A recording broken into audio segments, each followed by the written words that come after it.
رسالة للناس اللي بتقول إنه المغتربين ما حاسين بوجع الناس في السودان.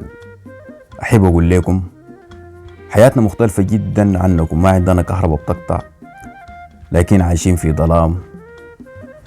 تكييف في كل مكان، لكن برضو مسخنين. العيش أكتر من 10 أنواع في السوبر ماركت، لكن ما ضايق له طعم. بنركب مواصلات في عربات فخمة ومتوفرة، لكن برضو المشوار لو دقيقة بيشوفوا سفر. وأي حاجة في متناول اليد، لكن برضو ما حاسين بها. لأنه يا جماعة الوجع ما وقف الصف لعيش، ولا زحمة مواصلات، ولا أقل أسعار، ولا عدم كهرباء. الوجع يا جماعة إنك تصحى كل يوم وتشوف أمك ولا أبوك قدامك وتمر أيام وما تسمع صوتهم. ده الوجع الحقيقي يا جماعة. الوجع إنك بعيد من الناس اللي تربيت معاهم ونشأت في نصهم، وأهلك وجيرانك وأصحابك. الوجع كل يوم جايك تلفون فلان مات، وانت ليك منه سنين ما شفته، وعمرك تاني ما حتشوفه.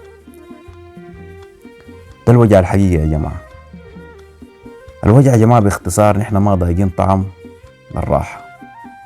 بنحس الدم في حلقنا من شدة التعب الكثير. نحن ما بنصحى نلقى القروش تحت المخدة.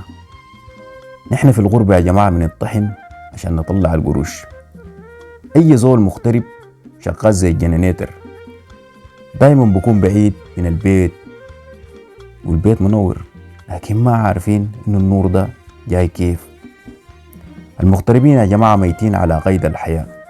الروح معاكم لكن الجسد مدفون. محمود عبد العزيز قال عمرنا يضيع بلا معنى. وتخيل لما ترجع تلقى نفسك ما بتعرف زول ولا زول بعرفك، ونبدأ غربة من جديد في وطننا. ده الوجع الحقيقي.